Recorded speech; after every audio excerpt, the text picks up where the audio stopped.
ಬಿಡಿ, ಸಾಮಾನ್ಯ ಆರೋಪಿಗಳು ಎಷ್ಟು ಯೋಚನೆ ಕಣ್ಣೀರ್ ಹಾಕ್ತಾರಲ್ಲ ಕುತ್ಕೊಂಡು. ನಿಮ್ಗೆ ಪವಿತ್ರ ಗೌಡ ಅವರ ಸಲ್ಲಿಗೆ ಎಷ್ಟು ದೂರ ಇತ್ತು? ಏನಿಲ್ಲ, ಮೇಲೆ ಅವಳು ನನ್ ಕೆಳಗೆ ಇದ್ದೆ, ಅವಳ ಮೇಲೆ ಕಾಣುತ್ತೆ. ಅವಳು ಕೆಳಗೆನೇ ಇರ್ತಾಳೆ ಸರ್, ಅವಳ ಮೇಲೆ ಹೋಗ್ತಾಳೆ, ಲಾಕ್ ಆಗೋವರೆಗೂ ಮೇಲೆ ಹೋಗಲ್ಲ, ಕೆಳಗೆನೇ ಇರ್ತಾಳೆ. ಕೆಳಗೆ ಸುತ್ತಾಡ್ತಾ ಇರ್ತಾಳೆ. ಒಂದು ಹಾಸ್ಪಿಟಲ್, ಲೈಬ್ರರಿ, ಈ ಕಡೆ ಕೋರ್ಟು, ಈ ಕಡೆ ಟೈಲರಿಂಗ್ ಅಂಗಡಿ, ಒಂದು ಬ್ಯೂಟಿ ಪಾರ್ಲರ್ ಕೋರ್ಸ್ ಏನೋ ಅಲ್ಲಿ. ಸೊ ಇಲ್ಲೇ ಸುತ್ತಾಡ್ಕೊಂಡು ಲಾಕ್ ಆದ ನಂತರ ಮೇಲೆ ಹೋಗ್ತಾರೆ. ಲಾಕ್ ಆದ್ಮೇಲೆ 6 ಗಂಟೆಗೆ ಲಾಕ್ ಆಗುತ್ತೆ, ಆಗ ಹೋಗ್ತಾರೆ. ಇನ್ನೆಲ್ಲಿ ಹೋಗ್ತಾಳೆ ಅವಳು? ಎಲ್ಲೂ ಹೋಗೋದಿಲ್ಲ. ಈಗ ನಿಮ್ಮ ಮುಂದಿನ ಕ್ರಮ, ನಿಮ್ಮ ಮೇಲೆ NCR ದಾಖಲಾಗಿದೆ, FIR ದಾಖಲಾಗ್ಲಿ ಬಿಡಿ ಸರ್. ಸತ್ಯತೆ ಅಲ್ವಾ, ಅವ್ರ ಆರೋಪ ಸುಳ್ಳು. ಹೇಗೆ ಉತ್ತರ ಕೊಡ್ತೀರಿ NCR ಗೆ? ಆರೋಪ ಸುಳ್ಳು ಅಂದಿದಾರಲ್ಲ, ನನ್ನ ತನಿಖೆ ಕರೀಲಿ, ಆರೋಪ ಎಷ್ಟು ಸತ್ಯ ಅನ್ನುವಂಥದ್ದು. ಅಧಿಕಾರಿಗಳು, ಪೊಲೀಸ್ ಅಧಿಕಾರಿಗಳ ಜೊತೆ ಹೋಗಲ್ಲ, ಪರಪ್ಪನಗರ ಪೊಲೀಸ್ ಅಧಿಕಾರಿಗಳ ಜೊತೆ ಹೋಗಲ್ಲ, ಅದೆಲ್ಲ ಕ್ಲೋಸ್ ಆಗ್ಬಿಡುತ್ತೆ. IR ಆಫೀಸರ್ ಬರ್ಲಿ, ಅವ್ರ ಮುಂದೆ ನಾನು ಹೇಳ್ತೀನಿ ಎಲ್ಲೆಲ್ಲಿ ಏನೇನ್ ನಡೀತು ಅಂತ, ತೆಗಿಲಿ CCTV ಫುಟೇಜ್, ತನಿಖೆ ನಡೀಲಿ, ನಾನು ಹೇಳುವಂತ ಸಿಬ್ಬಂದಿಗಳ ಮೇಲೆ ತನಿಖೆ ನಡೆಸ್ಲಿ, ಸತ್ಯತೆ ಹೊರ ಬರುತ್ತೆ. ಅಂಡ್ ನಾನು ಆರೋಪ ಪವಿತ್ರ ಗೌಡ ಹಿಂಗೆಲ್ಲ ಸಿಗ್ತಾ ಇದೆ ಅಂತ ನಾನು ಸುಳ್ಳು ಆರೋಪ ಮಾಡಿದೀನಿ ಅಂತಾರಲ್ಲ, ಇಂಥ ಹೆಣ್ಮಕ್ಳು ಅವ್ರ ಜೊತೆ ಇದಾರೆ ಅಂತ ಅದು ಸುಳ್ಳಾಗತ್ತಾ? ಆ ಹೆಣ್ಮಕ್ಳ ಹೆಸರು ಸುಳ್ಳಾಗತ್ತಾ? ಇವಾಗ ಆ ಹೆಣ್ಮಕ್ಳನ್ನ ಯಾವಾಗ ಸುದ್ದಿ ಆಯ್ತು ಅವ್ರನ್ನೆಲ್ಲ ರೂಮ್ ಶಿಫ್ಟ್ ಮಾಡ್ಸಿದಾರಲ್ಲ, ಅದು ಸುಳ್ಳಾಗತ್ತಾ? ಬೇರೆ ಕಡೆ ಹಾಕಿದಾರೆ, ಅವ್ರನ್ನ ಬೇರೆ ಶಿಫ್ಟ್ ಮಾಡ್ಸಿದಾರಂತೆ. ಅಂಡ್ ಎಲ್ಲಾರ ಹತ್ರ ಸೊಳ್ಳೆ ಪರ್ದೆ ಅನ್ನೋದು ಕಿತ್ಕೊಂಡಿದಾರಂತೆ. ಪ್ರತಿಯೊಬ್ಬರಿಗೂ ನೋಡಿ ಅವಳ ಮೇಲೆ ಕಂಪ್ಲೇಂಟ್ ಮಾಡ್ಸಿದಿರಿ, ನೀವ್ ಯಾರಾದ್ರೂ ಬಂದೋಗ್ ಮಾತಾಡಿದ್ರೆ ನಿಮ್ ಮೇಲೇನು FIR ಆಗಿ ಇಲ್ಲೇ ಇರಂಗ್ ಮಾಡ್ತೀರಿ, ನಿಮಗ್ ಬೇಲ್ ಸಿಗ್ದಂಗ್ ಮಾಡ್ತೀರಿ ಅಂತ ಎದುರಿಸಿದ್ದಾರೆ ಜೈಲಿನ ಸಿಬ್ಬಂದಿಗಳು. ನನಗ್ ಮಾಹಿತಿ ಬಂದಿದೆ. ಇವತ್ತು ಬೆಳಿಗ್ಗೆ ಅಷ್ಟೇ ಕಾಲ್ ಮಾಡಿ ಹೇಳಿದ್ದಾರೆ, ಅಕ್ಕ ಫುಲ್ ಭಯ ಇಡ್ಸಿದ್ದಾರೆ ಅಂತ ಹೇಳಿ. ಯಾಕಿದು? ನಮಗ್ ಬೇಕಾಗಿರೋದು ಆರೋಪಿಗಳು ತಪ್ಪು ಮಾಡಿ ಬಂದಂತ ಸಮಯದಲ್ಲಿ ಬದಲಾಗಿ ಬರ್ಲಿ. ನೀವ್ ಯಾಕೆ ಪೊಲೀಸ್ ಸಿಬ್ಬಂದಿಗಳು ಈ ತರ ಮಾಡ್ತಾ ಇದೀರಾ? ನಿಮ್ಮ ಮೇಲೆ ಸುಳ್ಳು ಆರೋಪ ಮಾಡಕ್ಕೆ ನಂಗೇನ್ ದ್ವೇಷನ, ಕೋಪನ, ಇಲ್ಲ ನನಗೇನಾದ್ರೂ ಹಿಂಸೆ ಕೊಟ್ಟಿದ್ದೀರಾ, ಟಾರ್ಚರ್ ಕೊಟ್ಟಿದ್ದೀರಾ? ಏನೂ ಇಲ್ವಲ್ಲ. ನನಗೇನು ಅವ್ರು ಏನೂ ಮಾತಾಡಿಸ್ತಾ ಇರಲಿಲ್ಲ, ಏನೂ ತೊಂದರೆ ಕೊಡ್ತಾರೆ. ಬಟ್ ಜೈಲಲ್ಲಿ ನಡೀತಾ ಇದ್ದಂತ ಆಕ್ಟಿವಿಟೀಸ್ ಬಗ್ಗೆ ನಾನು ಧ್ವನಿ ಎತ್ತಿದ್ದೀನಿ, ಪ್ರಶ್ನೆ ಮಾಡಿದ್ದೀನಿ. ನಾನಂತೂ ಸುಮ್ಮನೆ ಇರಲಿಲ್ಲ, ಪ್ರಶ್ನೆ ಮಾಡಿದ್ದೀನಿ. ನನಗಿದ್ದಿದ್ದು ಒಂದೇ, ಈ ಪೊಲೀಸ್ ಅಧಿಕಾರಿ, ಜೈಲಿನ ಸಿಬ್ಬಂದಿಗಳು ಏನಿದ್ದಾರೆ ನನ್ನ ಮೇಲೆ ದೂರು ಕೊಡೋ ಬದಲು ಇವ್ರ ಮೇಲೇನೆ ನೈಜೀರಿಯನ್ಸ್, ಆಫ್ರಿಕನ್ಸ್ ಅವರು ಲಾಠಿ ತಗೊಂಡು ಇವ್ರಿಗೆ ಹಲ್ಲೆ ಮಾಡಿ ಇವ್ರ ಕಾಕಿನೇ ಹೇಳ್ದಾಕಿದ್ರಲ್ಲ, ಅವ್ರ ಮೇಲೆ FIR ಮಾಡಿಸಿದ್ರೆ ಏನಾಗ್ತಾ ಇತ್ತು? ಯಾಕೆ ಅವ್ರ ಮೇಲೆ FIR ಮಾಡಿಸೋ ತಾಕತ್ತಿಲ್ವಾ? ಆಗಿಲ್ಲ ಅಂತ ಅವ್ರ ಮೇಲೆ ಮಾಡಲ್ಲ, ಅವರು ಮಾಡೋದಿಲ್ಲ. ಬಿಕಾಸ್ ಅವ್ರು ಮಾಡಿ ಬಂದ್ರೆ ಇಲ್ಲೇ ಅಲ್ವಾ ಅವ್ರು ರುಬ್ಬೋದ್. ಮತ್ತೆ ಅವ್ರಲ್ಲಿ FIR ಮಾಡಿ ಬಂದ್ರೇನು ಮತ್ತೆ ಇದೇ ನೈಜೀರಿಯನ್ಸ್, ಏನು ಆಫ್ರಿಕನ್ಸ್ ಅವ್ರು ಇದಾರೆ ಎಲ್ಲ ಇಲ್ಲ, ಅವ್ರನ್ನ ರುಬ್ಬುತ್ತಾರಲ್ವಾ, ಹಾಕಿ ಬಿಡೋದಿಲ್ಲ ಅವರು. ಎಷ್ಟು ವರ್ಸ್ಟ್ ಆಗಿ ಹೆಂಗೆ ಹಾಡ್ತಾರೆ ಅಂದ್ರೆ ಯಾವ್ದಕ್ಕೂ ಹೆದರೋದಿಲ್ಲ ಅವರು. ಕೊನೆಗೆ ಇವ್ರು ಏನ್ ಮಾಡ್ತಾರೆ, ಇವ್ರು ಕಂಟ್ರೋಲ್ ಮಾಡಕ್ಕಾದ್ರೆ ಎಲ್ಲಾರನ್ನು ಲಾಕ್ ಅಂತ ಲಾಕ್ ಮಾಡ್ಬಿಡ್ತಾರೆ. ಇವ್ರು ಯಾವಾಗ ಕಂಟ್ರೋಲ್ ಮಿತಿ ಮೀರ್ ಹೋಗುತ್ತೆ, ಆಗೋದಿಲ್ಲ ಇವ್ರಿಗೆ, ಅವಾಗ ಲಾಕ್ ಮಾಡ್ಬಿಡೋದು. Lock is the solution for the silence. ಇನ್ನೇನು ಮಾಡಲ್ಲ, ಸೈಲೆನ್ಸ್ ಮಾಡಕ್ ಎಲ್ಲಾರನ್ನು ಲಾಕ್ ಮಾಡೋದು, ಹೆಂಗಾದ್ರೂ ಕಿರ್ಚಲಾಡ್ಕೊಳ್ಳಿ. ಬಿಕಾಸ್ ಇವ್ರಿಗೆ ರಿಸ್ಕ್ ಬೇಡ ಅಲ್ವಾ. ಸೊ ಇದು IR ಆಫೀಸರ್ಸ್ ಗೊತ್ತಿಲ್ಲ. ಈಗ ಅಲೋಕ್ ಕುಮಾರ್ ಸರ್ ಬರ್ತಾರೆ, ಜೈಲೊಳಗೆ ಹೋಗಿ ನೋಡ್ತಾರೆ, ಹೋಗ್ತಾರೆ, ಅಷ್ಟೇ. ಮಾತಾಡಕ್ ಬಿಡ್ಬೇಕು. ಪೇಪರ್ ಅಲ್ಲಿ, ಮೊನ್ನೆ ನ್ಯೂಸ್ ಪೇಪರ್ ಅಲ್ಲಿ ಬಂತು, ಕೈದಿಗಳ ಜೊತೆ ಮಾತಾಡಿದ್ದಾರೆ ಅಲೋಕ್ ಕುಮಾರ್ ಸರ್, ಆರೋಪಿಗಳ ಜೊತೆ ಮಾತಾಡಿದ್ದಾರೆ, ಸ್ವಲ್ಪ ಶಿಕ್ಷೆ ಕಡಿಮೆ ಮಾಡ್ತಾರೆ, ಮಹಿಳಾ ಬ್ಯಾರಕ್ಗೂ ಹೋಗಿದ್ದಾರೆ. ಮಹಿಳಾ ಬ್ಯಾರಕ್ ಬಂದ್ರು, ಟೆಲಿಮಾನಸ್ ಅನ್ನೋಂತ ಫೋನ್ ಓಪನಿಂಗ್ ಮಾಡಿ ಹೋದ್ರು ಹೊರತು ಯಾರ ಹತ್ರನು ಮಾತಾಡಿಲ್ವಲ್ಲ. ಮಾತಾಡಕ್ ಅವಕಾಶ ಕೊಡಿ. ಎಲ್ಲಾರು ಮಾತಾಡ್ತಾರೆ, ಮಾತಾಡ್ಬೇಡಿ ಅಂತಾರೆ. ಮಾತಾಡಾದ್ಮೇಲೆ ನೀವು ಹೋದ್ಮೇಲೆ ಬೆದರಿಸ್ತಾರೆ, ಎದುರಿಸ್ತಾರೆ. ಹೇಗ್ ಮಾತಾಡಕ್ ಸಡನ್ ಆಗಿ ವಿಸಿಟ್ ಕೊಡುವಂತ ವ್ಯವಸ್ಥೆ ಆಗಿಲ್ಲ.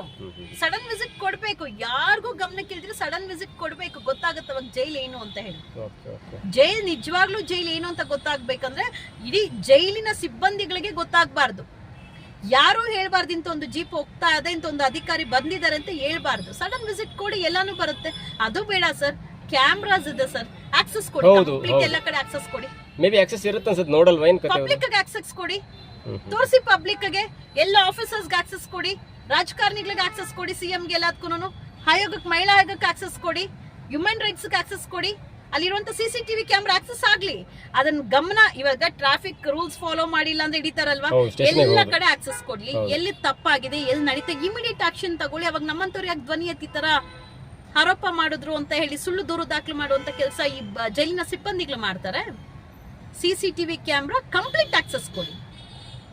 ಇವತ್ತು ಸಿಸ್ಟಮ್ಮು, ಈ ಪೊಲೀಸು ಎಲ್ಲ ಕರೆಕ್ಟ್ ಆಗಿದ್ದಿದ್ರೆ ಸಂಧ್ಯಾನು ಇನ್ನೋಸೆನ್ಸ್ ಆಗೋಗ್ತಾ ಇದ್ರು. ಅದು ಸರಿ ಇಲ್ದಿದ್ದಕ್ಕೆ ಇವಳು ಸರಿ ಇಲ್ಲ, ಇವಳು ಬೇಕಂತಾನೆ ಆರೋಪ ಮಾಡ್ತಾಳೆ. ನಮಗೆ ಅವರ ಸರ್ಟಿಫಿಕೇಟ್ ಬೇಡ, ನಮಗೆ ಚೇಂಜಸ್ ಬೇಕು. ಒಬ್ಬರಿಂದ ಅದು ಧ್ವನಿ ಎತ್ತಿ ಆಗತ್ತಾ? ನಾಳೆ ಇವತ್ತು ನಿಮ್ಮಂತವ್ರು ಯಾರೋ ಒಂದ್ 2-3 ಜನ ಸೇರಿದ್ರೆ ನಮ್ ಜೊತೆ ಪರವಾಗಿಲ್ಲ, ಸೇರಿಲ್ಲ ಅಂದ್ರೂ ಪರವಾಗಿಲ್ಲ. ಕಾನೂನು ನನಗೆ ಗೊತ್ತಿದೆ, ನಾನು ಕಾಪಾಡ್ಕೊಳ್ಳೋದು ಎಷ್ಟು ನನಗೆ ಗೊತ್ತಿದೆ. ಸಮಾಜದಲ್ಲಿ ಹಾಳಾಗ್ತಾ ಇರುವಂತ ವ್ಯವಸ್ಥೆ ಕೂಡ ಧ್ವನಿ ಎತ್ತುವಂತ ತಾಕತ್ತು ಧೈರ್ಯ ನನ್ನಲ್ಲಿದೆ. ಆ ಒಂದು ಕೆಲಸ ಮಾಡ್ತಾ ಇದೀನಿ ಹೊರತು ಅದಕ್ಕೊಂದು ಒಂದಷ್ಟು ಮಾಧ್ಯಮಗಳು ಕೈ ಜೋಡಿಸಿದೆ. ಎಸ್, ಬದಲಾವಣೆ ಆಗ್ಬೇಕು ಸರ್. ಬಟ್ ಈ ಮುಖಾಂತರ ಮಹಿಳಾ ಆಯೋಗವನ್ನು ಕಾಂಟ್ಯಾಕ್ಟ್ ಮಾಡುವಂತ ಏನು ಮನಸ್ಸಿದೆ ನಿಮ್ಗೆ? ಅಂದ್ರೆ ಈಗ ಆಗ್ತದಂತ ಇವಾಗ ನೋಡಿ, ಮಹಿಳಾ ಆಯೋಗ ನಾನ್ ಕಾಂಟ್ಯಾಕ್ಟ್ ಮಾಡೋದಕ್ಕಿಂತ ಅವರು ಕಾಂಟ್ಯಾಕ್ಟ್ ಮಾಡಬಹುದು ಅಂತ ನಿಮ್ಗೆ ಮಾಡೋದಕ್ಕಿಂತ ಇಷ್ಟು ದೊಡ್ಡ ಸುದ್ದಿ ಆಗಿದೆ ಅಲ್ವಾ? ಹೌದು, ಗೊತ್ತು. ಯಾಕೊಂದು ಪ್ರಕರಣ ದಾಖಲು ಮಾಡ್ಕೊಂಡಿಲ್ಲ? ಹೌದು, ಯಾಕೆ ಪ್ರಕರಣ ಮಾನವ ಹಕ್ಕು ಮಹಿಳಾ ಆಯೋಗ ಎಲ್ಲಾನು ದಾಖಲು ಮಾಡ್ಕೊಂಡು ಈ ತರ ಒಂದು ಸುದ್ದಿ ಆಗ್ತಾ ಇದೆ ಮಾಧ್ಯಮದಲ್ಲಿ? ಜೈಲಿನ ವ್ಯವಸ್ಥೆ ಏನು ಅಂತದ್ದು ಇವ್ರು ಹೇಳ್ದಿರಾ, ಮಹಿಳಾ ಆಯೋಗ ಆಗ್ಲಿ ಹ್ಯೂಮನ್ ರೈಟ್ಸ್ ಹೇಳ್ದಿರಾ ಏಕಾಏಕಿ ನೇರವಾಗಿ ನುಗ್ಬೇಕಲ್ಲ? ಯಾಕೆ ನುಗ್ಗಿಲ್ಲ? ಯಾಕೆ ಕೇಳಿಲ್ಲ? ಅವ್ರಿಗೊಂದು ಅವಕಾಶ ಇರುತ್ತೆ. ಅವ್ರು ಎಲ್ಲ ಅಲರ್ಟ್ ಆಗಿರ್ತಾರೆ ಸರ್. ಗೇಟಿಂಗ್ ಲಾಕ್ ಹೊಡಿತೆ ಇಲ್ಲಿ ಬರ್ತಾ ಇದಾರೆ, ಫುಲ್ ಟೋಟಲ್ ಅಲರ್ಟ್ ಆಗಿರುತ್ತೆ. Okay okay okay, full total alert ಆಗಿರುತ್ತೆ. ಬಟ್ ಒಂದೇ ಆಪ್ಷನ್ ಅಂದ್ರೆ ಸಿಸಿಟಿವಿ ಆಕ್ಸೆಸ್ ಕೊಟ್ಟಿದ್ರೆ ಎಲ್ಲ ಕೊಡಿ ಆಕ್ಸೆಸ್. ಮಹಿಳಾ ಆಯೋಗ ಹ್ಯೂಮನ್ ರೈಟ್ಸ್ ಎಲ್ಲರಿಗೂ ಆಕ್ಸೆಸ್ ಕೊಡಿ, ಗೊತ್ತಾಗ್ಲಿ. ಜೈಲೊಳಗೆ ಏನ್ ನಡೀತಾ ಇದೆ, ಯಾವ್ಯಾವ ಆರೋಪಿಗಳು ಏನ್ ಮಾಡ್ತಾ ಇದಾರೆ ಪ್ರತಿಯೊಂದು ಗೊತ್ತಾಗ್ಲಿ, ಆಕ್ಸೆಸ್ ಕೊಡಿ. ಅವಾಗ ಈ ಅಲಿಗೇಷನ್ಸ್ ಬರಲ್ಲ. ಹೌದು, ಸಿಂಪಲ್. ಟೆಕ್ನಾಲಜಿ ಬದಲಾಗಿದೆ, ಅಪ್ಡೇಟ್ ಆಗಿ. ಫಸ್ಟ್ ನಾವು ಜೈಲ್ ನೋಡಕ್ ಆಗ್ತಾ ಇರ್ಲಿಲ್ಲ, ಇವಾಗ ಜೈಲ್ ನೋಡಕ್ ಹೋಗ್ತೀರಿ. ವಿಸಿಟರ್ಸ್ ಅಂತಾನು ಬರ್ತಾರೆ, ಆ NGO ಈ NGO ಅಂತ ಬರ್ತಾರೆ, ವಿಸಿಟರ್ಸ್ ಅಂತಾನು. ಸೊ ಈಗ ನಾನು ಹೇಳೋದು ಎಲ್ಲ ಪಬ್ಲಿಕ್ ಜೈಲ್ ಹಿಂಗ್ ಬರ್ತಾ ಇದೆ, ಸುಳ್ಳು ಹೇಳ್ತಾ ಇದಾರ ಅನ್ನೋದು ಬೇಡ. ಕೊಟ್ಬಿಡಿ ಆಕ್ಸೆಸ್, ಪಬ್ಲಿಕ್ ಒಂದು ಆಕ್ಸೆಸ್ ಕೊಡಿ, ಎಲ್ಲ ಅಧಿಕಾರಿಗಳು ಆಕ್ಸೆಸ್ ಕೊಡಿ, ಜೈಲಿನ ವ್ಯವಸ್ಥೆ ನೋಡ್ಲಿ.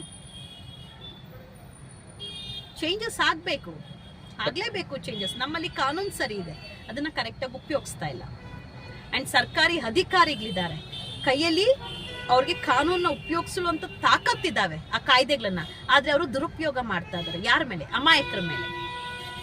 ಬಟ್ ನಿಮ್ಮ ಪ್ರಕರಣದಲ್ಲ ನಿಮ್ಗೆ ಏನು ತೊಂದರೆ ಕೊಟ್ಟಿಲ್ಲ, ನಿಮಗೆ ಜೈಲ್ ಮ್ಯಾನುವಲ್ ಪ್ರಕಾರ ಎಲ್ಲ ಸರಿಯಾಗಿದೆ. ನನ್ಗೆ ಏನು ತೊಂದರೆ ಕೊಟ್ಟಿಲ್ಲ ನೋಡಿ.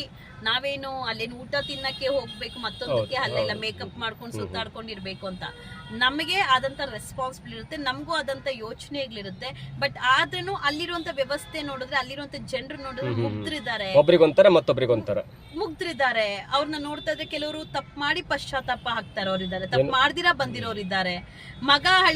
ಮಗ ಸೊಸೆ ಜಗಳಕ್ಕೆ ಅತ್ತೆ ಮಗಳು ಎಲ್ಲಾನು ತಂದಾಕಿ ಮಾಡ್ತಾರೆ. ಯಾರು ತಪ್ಪು ಮಾಡಿದಾರ ಅವ್ರ ಮೇಲೆ ಪ್ರಕರಣ ದಾಖಲು ಮಾಡಿ. ಒಬ್ಬರು ತಪ್ಪು ಮಾಡಿದ್ರೆ ಇಡೀ ಕುಟುಂಬನೇ ತಂದು ಹಾಕಿ ಅವ್ರ ಶಾಪ ಈ ಪೊಲೀಸ್ ಇಲಾಖೆ ಮೇಲೆ ತಟ್ಟುವಂತದ್ದು ಆಗೋದ್ ಬೇಡ. ಜೊತೆ ಕೆಲವೊಬ್ಬರಿಗೆ ವಿಶೇಷವಾದ ಸೌಲಭ್ಯ, ಸೀರಿಯಸ್ಲಿ ವಿಶೇಷವಾದಂತ ಸೌಲಭ್ಯನೇ ಅದು. ಬಿಕಾಸ್ ನೀವೆಲ್ಲ ಹೋಗಿ ನೋಡಿ, ಎಲ್ಲ ಆರೋಪಿಗಳನ್ನ ಒಂದ್ ಕಡೆ ನಿಲ್ಸಿ, ಅವಳೊಬ್ಬಳನ್ನ ಒಂದ್ ಕಡೆ ನಿಲ್ಸಿ, ಎಲ್ಲರಿಗೂ ಗೊತ್ತಾಗುತ್ತೆ ವಿಶೇಷವಾದಂತ ಸೌಲಭ್ಯ ಇದ್ಯಾ ಇಲ್ಲ ಸುಳ್ಳು ಹೇಳ್ತಾ ಇದೀನಾ ಅಂತ. ಯಾವತ್ತೂ ಅಷ್ಟೇ, ಯಾವಾಗ ಹಿಂಗ ವಿಡಿಯೋ ತುಂಬಾ ಟೆಲಿಕಾಸ್ಟ್ ಆಗಿ ವೈರಲ್ ಆಗುತ್ತೆ ಮಾಧ್ಯಮಗಳಲ್ಲಿ, ಇಮಿಡಿಯೇಟ್ ಮಾನವ ಹಕ್ಕು ಮಹಿಳಾ ಆಯೋಗ ಪ್ರತಿಯೊಂದು ಅಧಿಕಾರಿಗಳು ವಿಸಿಟ್ ಕೊಡ್ಬೇಕು, ಜೈಲ್ಗೆ ನುಗ್ಗಬೇಕು. ಹೇಳಿ ಅಲ್ಲ, ನೇರವಾಗಿ ನುಗ್ಗಬೇಕು.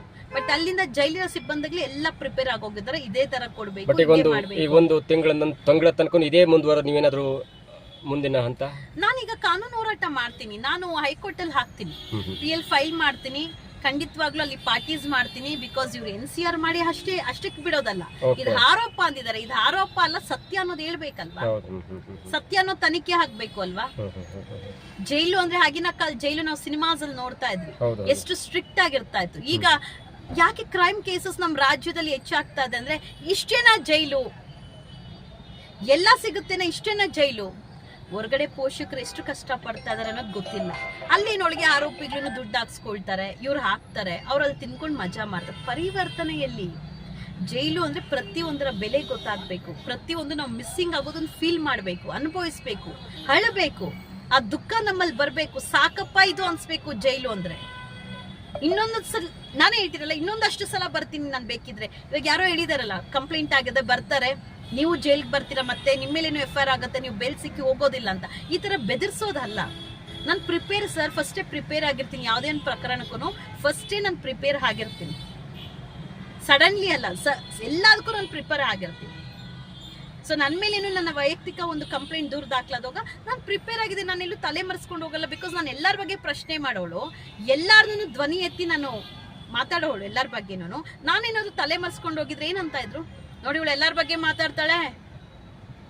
ಅದ್ರಲ್ಲೂ ಅವ್ನು ಯಾರೋ ಜೈಲಲ್ಲಿ ಇರುವಂತ ಬೇಕ್ರಿ ರಘು ಅಂತ ಯಶಸ್ವಿನಿ ರೌಡಿ ಶೀಟರು, ಅವ್ರ ಬಗ್ಗೆ ಎಲ್ಲ ನಾನು ಮಾತಾಡಿದೀನಲ್ಲ. 1 ಗ್ರಾಮ್ ಗೋಲ್ಡ್ ಸಮಾಜನ ಹಾಳು ಮಾಡ್ತಾ ಇದಾರೆ, ಅವ್ರು ಎಲ್ಲರ ಬಗ್ಗೆ ಮಾತಾಡ್ತಾರೆ, ಜೈಲಿಗೆ ಬಂದಿದ್ದಾರೆ ಅನ್ನಂತೆ. ಅವನು ಜೈಲಿಗೆ ಹೋಗಿರೋದು ನಾನೇ ಪೊಲೀಸ್ ಸ್ಟೇಷನ್ಗೆ ಹೋಗಿ ನಾನೇ ಅವನ್ನ ಬಿಟ್ಟು ಅವನೇನ್ ಕೊಟ್ಟಿದ್ದಾನೆ ಆ ಕ್ರಮ ಜರುಗಿಸಿ ನಾನು ಹೋಗಕ್ ರೆಡಿ ಅಂತೇಳಿ ನನಗೆ ಮೆಂಟಲ್ ಪೀಸ್ ಹೋಗೋಣ.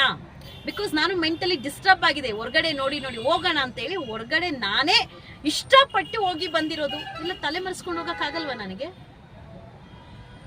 ಇಷ್ಟಪಟ್ಟು ಜೈಲ್ಗೆ ಹೋಗಿ ಬಂದಿರೋದು ನಾನು, ಹೋಗ್ಲೇಬೇಕು ಅಂತ ಪ್ರಿಪೇರ್ ಆಗಿ ಹೋಗಿದ್ ನಾನು. ಇಷ್ಟಪಟ್ಟು ಹೋಗಿ ಎಲ್ಲ ಬಯಲು ಹೇಳಿ ಬಂದ್ರಿ. ಇದು ಸತ್ಯತೆ ಹೊರ ಬರ್ಬೇಕು. ಬರೀ ಪುರುಷರದೇ ಬಂದ್ರೆ ಹೆಂಗೆ? ಮಹಿಳಾ ಬ್ಯಾರಕಿನ ಆ ಕೆಟ್ಟ ವ್ಯವಸ್ಥೆ ಕೂಡ ಬರ್ಬೇಕಲ್ಲ ಹೊರಗಡೆ. ಸೊ ಅದನ್ನ ತರುವಂತ ಕೆಲಸ ಮಾಡಿದ್ದೀನಿ. ಅದು ಪ್ರಚಾರ ಆದ್ರೂ ಅನ್ಕೊಳ್ಳಿ, ಸುಳ್ಳಾದ್ರೂ ಅನ್ಕೊಳ್ಳಿ, ಅಧಿಕಾರಿಗಳು ನನ್ನ ತನಿಖೆ ಕರೆದ್ರೆ ಖಂಡಿತವಾಗ್ಲೂ ಅದಕ್ಕೆ ನಾನು ಉತ್ತರಿಸುವಂತ ಕೆಲಸ ಮಾಡ್ತೀನಿ. ಏನಾದ್ರೂ ಆ ಪವಿತ್ರ ಗೌಡ ಅದೇನು ವಿಡಿಯೋ ಮಾಡಿದ್ದು ಸಿಕ್ಬಿಟ್ರೆ ಮತ್ತು ಸ್ವಲ್ಪ ದೊಡ್ಡ ಕೇಸ್ ಆಗುತ್ತೆ ಅದು?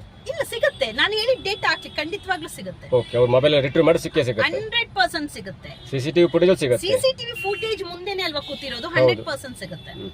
ನಾನು ಹೇಳಿದ ಡೇಟು, ಆ ಪ್ಲೇಸ್ ಎಲ್ಲಿ ಕೂತಿದ್ದಾರೆ ಅವ್ರ ಕೈಲಿ ಹಿಂಗ್ ಇಟ್ಕೊಂಡು ಮಾಡ್ತಾ ಇರೋದು 100% ಸಿಗುತ್ತೆ. ದೊಡ್ಡ ಅಪರಾಧ ಲೈಬ್ರರಿದಲ್ಲೂ ಇರುತ್ತೆ, ಖಂಡಿತವಾಗ್ಲೂ ಸಿಗುತ್ತೆ.